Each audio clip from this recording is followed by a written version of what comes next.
Hello YouTube! Today we're going to be going over Shock and Load Moze. Basically the entire idea behind this Moze is to take advantage of the red tree, caps arms, sabos, and hot rails. And with this I wanted to have a good uptime and as little downtime of Iron Bear as possible. So with that, let's go ahead and get into the build. We are using Guardian Angel with the Railgun Anoint, Railgun for Iron Bear, and Guardian Angel to take advantage of the Hex when it is deployed. With the second main weapon is going to be a fire weapon, and that's basically just going to be so that we have faster cooldown with fire dots. I did a few testing with a few different guns. The two that I found were the best was the Unkempt Herald and the Prompt Critical. The Plague Bearer was really good because it has such a high chance of applying the dot. However, with the charge time of the Plague Bearer, it just overall wasn't as quick at getting your cooldown back.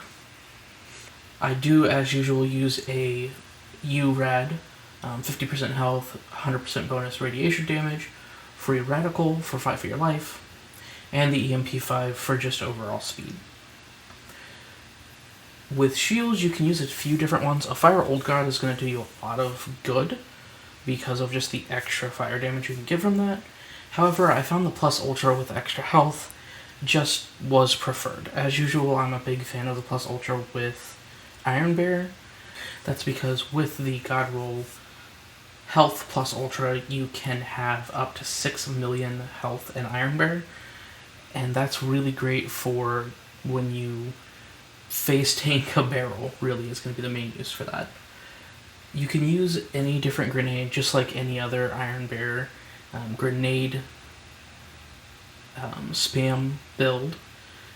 You are going to use the Iron Bear as active, 20% chance to spawn a grenade when you take damage. And I just overall prefer the Rad Hex. If you want to use something that gives fire dots just for uptime, that's going to be another great choice. Personally, I just prefer the Hex because of that radiation damage and just how many different critical hits the Hex gets and just overall how good of a grenade it is. You can run quite a few different things as your relic spot. There's not really going to be many relics that will benefit Iron Bear itself, and because we're using the Plus Ultra, we're not really worried about a health roll. So I just went with the Snowdrift Victory Rush for when I'm outside of Iron Bear, so I have some more movement speed, and then just taking advantage of the area damage and the cooldown rate from the Victory Rush passives.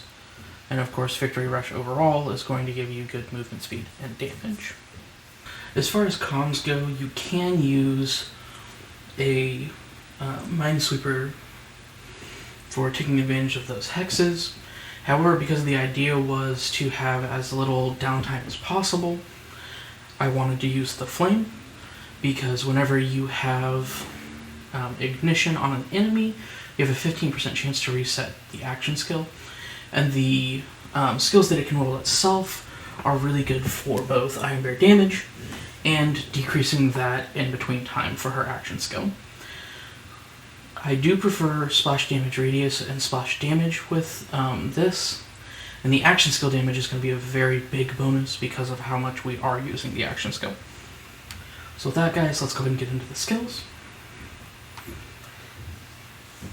We are primarily using Red Tree and Caps Arms, or Capacitive Armature. We do use Hot Rails in a few places here and there, and Corrosive Sabos is mainly going to be used for both Hemophorus and the takedown bosses because they're so weak to doing corrosive damage. We do take 1 in Security Bear for the Bubble Shield and reducing damage, 5 in Armored Infantry for the decrease in damage reduction, or the increase in damage reduction and the increase in gun damage, 3 in Flat Off Ingenuity, and that's going to be for shield rate and shock damage resistance, 5 in Drowning Brass for fire rate and gun damage, one in experimental munitions, so that when we are getting a critical hit, and especially with our hexes going off and getting a crazy amount of critical hits whenever that goes off, we will be dealing bonus fire damage, or incendiary damage. 5 in Cloud of Lead, so that we can get additional incendiary damage. 3 in Stoke the Embers, so we get more increased incendiary damage. 1 in Redistribution, so that we have a little bit of ammo regeneration and health regeneration. 1 in Scrappy, so that when we are out of Iron Bear, we get a little bit extra weapon handling and swap speed, and of course a little bit extra weapon damage. 5 in Scorching RPMs, mainly just for hardpoint for Iron Bear, but whenever you are out of Iron Bear, the increased fire rate and critical hit damage is really nice. And of course, since we are using the same weapon choices on Iron Bear, we do pick up Specialist Bear, so we just get that passive extra 60% damage at all times. 5 in Biofuel, so that whenever we ignite an enemy, we can get a little bit of health back. 2 in Big Surplus, so that we have a little bit of extra incendiary damage whenever we are outside of Iron Bear, which of course just helps us get Iron Bear back faster because of how much incendiary damage and applying incendiary damage we want to do. 5 in Really Big Guns, so that we get extra damage from Iron Bear.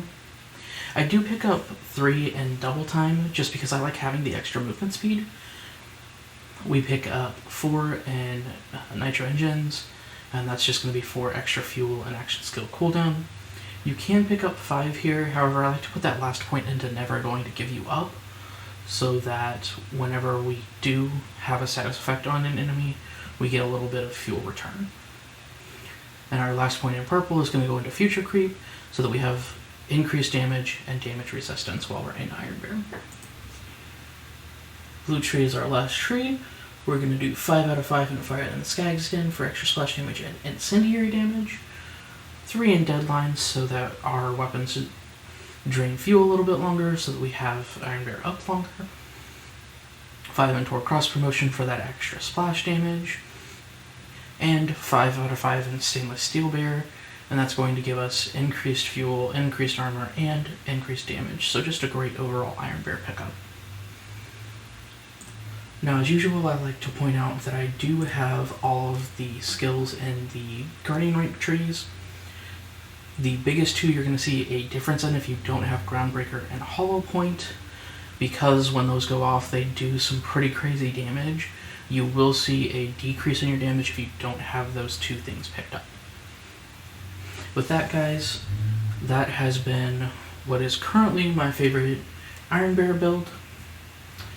And if you are on PC and you would like to pick this build up and use it for your own, there will be a Discord link in the description box down below. Go ahead and pick that up, have some fun with it, let me know what you think. If there's a certain build or a certain character you would like to see coming up, let me know in the description box down below. Don't forget to hit that like button and tap that bell after you subscribe. It really does help the channel out, and it's really appreciated, guys. With that, I've been your local sassy SwinLaw. Stay classy, Pandora.